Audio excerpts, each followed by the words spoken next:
আজকে আমি সম্পূর্ণ নিরামিষ ময়দার টপকা বানিয়ে দেখাবো। এই রেসিপিটা দেখতে যেমন সুন্দর, খেতে কিন্তু বন্ধুরা তার চেয়ে আরো বেশি সুন্দর। নমস্কার, আমার এই ছোট্ট চ্যানেলে আপনাদের সবাইকে স্বাগতম। তো ময়দার টপকা বানাবার জন্য সবার আগে নিয়ে নিচ্ছি 1 বাটি ময়দা, দিয়ে দিলাম স্বাদ মতো নুন। এবারে এর মধ্যে অল্প অল্প করে জল দিয়ে খুব সুন্দর একটা ঘন ব্যাটার করে নিতে হবে। তবে বন্ধুরা খুব একটা বেশি ঘন হবে না, একটুখানি নরম করেই এই ব্যাটারটা তৈরি করতে হবে। দেখুন অল্প অল্প করে জল দিয়ে খুব সুন্দর একটা ব্যাটার কিন্তু আমি তৈরি করে নিয়েছি। আর আপনারা দেখেই বুঝতে পারছেন এই ব্যাটারটা কেমন করে তৈরি করতে হবে। একদম ঘনও না আবার একদম পাতলাও না, ঠিক এরকম একটা ব্যাটার তৈরি করে নিতে হবে। এটা কিন্তু হয়ে গেছে, এখন আমি এটা একপাশে রেখে দিচ্ছি। এখন একটা কড়াইতে দিয়ে দিচ্ছি 2টো শুকনো লঙ্কা, 1 চামচ গোটা ধনে, 1 চামচ গোটা জিরা, 2টো সাদা এলাচ আর 2 টুকরো দারচিনি। এবারে গ্যাসের ফ্লেমটা একদম লোতে রেখে এই মশলাগুলো একটু ভালো করে ভেজে নিতে হবে। দেখুন মশলা কিন্তু আমি খুব সুন্দর করে ভেজে নিয়েছি, মশলা থেকে কিন্তু খুব সুন্দর একটা মিষ্টি গন্ধও বেরোচ্ছে। এবারে গ্যাসের ফ্লেমটা বন্ধ করে একটুখানি ঠান্ডা করে এই মশলাগুলো গুঁড়ো করে নিতে হবে। এখন আমি ওই কড়াইতেই দিয়ে দিচ্ছি একটুখানি সাদা তেল। তেলটা একটুখানি গরম হয়ে গেলে এর মধ্যে দিয়ে দিচ্ছি একটা শুকনো লঙ্কা আর দিয়ে দিচ্ছি 2টো টমেটো কুচি।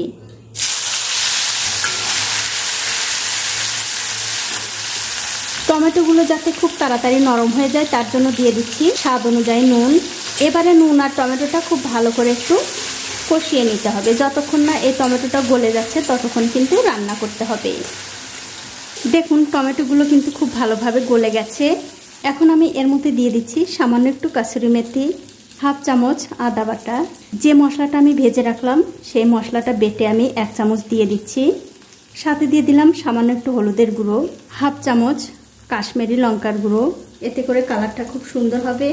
সবশেষে এর মধ্যে দিয়ে দিলাম স্বাদ মতো নুন। এখন আমি এর মধ্যে সামান্য একটু জল দিয়ে খুব ভালো করে কষিয়ে নেব। দেখুন গ্যাসের ফ্লেমটা লো টু মিডিয়ামে রেখে এই মশলা কিন্তু আমি 2-3 মিনিট সময় ধরে খুব ভালো করে কষিয়ে নিয়েছি। দেখতেই পাচ্ছেন মশলা থেকে কিন্তু তেল ছাড়তে শুরু করেছে। এখন আমি এর মধ্যে দিয়ে দিচ্ছি 3টে কাঁচা লঙ্কা, 1/2 চামচ চিনি আর দিয়ে দেব 2 চামচ টক দই। এবারে সব কিছু আবার একটু ভালো করে কষিয়ে নিতে হবে। আর আমার এই ছোট্ট চ্যানেলটি যারা সাবস্ক্রাইব করেছেন তাদেরকে অনেক ধন্যবাদ, আর যারা সাবস্ক্রাইব করেননি তাদেরকে সাবস্ক্রাইব করে নেওয়ার অনুরোধ রইল। দেখুন টক দই কিন্তু আমি মশলার সঙ্গে খুব ভালো করে মিশিয়ে দিয়েছি, আর এইভাবে একটু নাড়াচাড়া করে আরও 2 মিনিট আমি কষিয়ে নেব। দেখুন 2 মিনিট সময় ধরে এই মশলাটা কিন্তু আমি খুব ভালো করে কষিয়ে নিয়েছি। দেখতেই পাচ্ছেন মশলা কিন্তু কষানো হয়ে গেছে। এবারে গ্যাসের ফ্লেমটা বাড়িয়ে দিয়ে এর মধ্যে দিয়ে দিচ্ছি 2 বাটি জল। তো বন্ধুরা জলটা মনে হচ্ছে কম হয়ে গেছে, তার জন্য আমি আরও 1 বাটি দিয়ে দিলাম। এবারে মশলার সঙ্গে এই জলটা ভালো করে মিশিয়ে দিয়ে যতক্ষণ না এই ঝোলটা ফুটে উঠছে ততক্ষণ কিন্তু রান্না করতে হবে। দেখুন ঝোলটা কিন্তু ফুটে উঠেছে। এবারে যে ময়দার ব্যাটারটা আমি করে রেখেছি সেখান থেকে অল্প অল্প করে ব্যাটার নিয়ে হাত দিয়ে খুব সুন্দর করে এরকম করে দিয়ে দিতে হবে। আর আমার এই রেসিপিটা যে সকল বন্ধুরা ফেসবুক থেকে দেখছেন তাদের কাছে আমার একটাই অনুরোধ, অবশ্যই আমার এই পেজটিকে ফলো করে দেবেন, তাহলে যখনই আমি নতুন কোনো ভিডিও নিয়ে আসবো সবার আগে কিন্তু আপনিই দেখতে পাবেন। আর এরকম করে কিন্তু সবটুকু ব্যাটারই দিয়ে দিতে হবে। তবে এই ময়দার ব্যাটারটা দেওয়ার সঙ্গে সঙ্গেই কিন্তু নাড়াচাড়া করতে যাবেন না, তাহলে কিন্তু ঘেটে যেতে পারে। একটুখানি পরে কিন্তু নেড়ে দিতে হবে।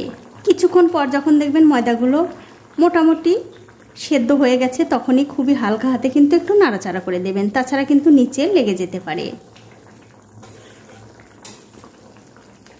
দেখুন ময়দার টপকাগুলো দেওয়ার পর আমি 2 মিনিট মতো কিন্তু ভালো করে রান্না করে নিয়েছি। এখন আমি এর মধ্যে দিয়ে দিচ্ছি একটু ধনেপাতা কুচি আর দিয়ে দিচ্ছি 1/2 চামচ আগে থেকে ভেজে রাখা সেই মশলার গুঁড়ো।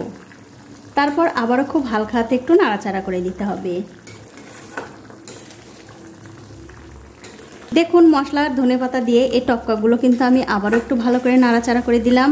এবারে গ্যাসের ফ্লেমটা মিডিয়ামে রেখে আরও 2 থেকে 3 মিনিট আমি রান্না করে নেব। দেখুন আরও 3 মিনিট সময় ধরে কিন্তু এটা আমি খুব ভালো করে রান্না করে নিয়েছি। দেখতেই পাচ্ছেন গ্রেভিটা কিন্তু অনেকটা ঘন হয়ে গেছে, এর চেয়ে আর ঘন করার দরকার নেই। সবশেষে এর মধ্যে দিয়ে দিচ্ছি 1/2 চামচ ঘি। অবশ্যই ঘিটা দেওয়ার চেষ্টা করবেন, যেহেতু নিরামিষ রান্না একটুখানি ঘি দিলে খেতে ভালো লাগে। এবারে ঘিটা ভালো করে মিশিয়ে দিয়ে গ্যাসের ফ্লেমটা বন্ধ করে দিয়ে আমি আপনাদের একটু পরিবেশন করেও দেখাচ্ছি কেমন হয়েছে। তো এই দেখুন বন্ধুরা, হয়ে গেছে আমার সম্পূর্ণ নিরামিষ একদম নতুন একটা রেসিপি। আশা করি এই রেসিপিটা দেখার পর আপনাদের ভালো লেগেছে। যদি ভালো লেগেই থাকে অবশ্যই একটা লাইক, কমেন্ট আর শেয়ার করতে ভুলবেন না।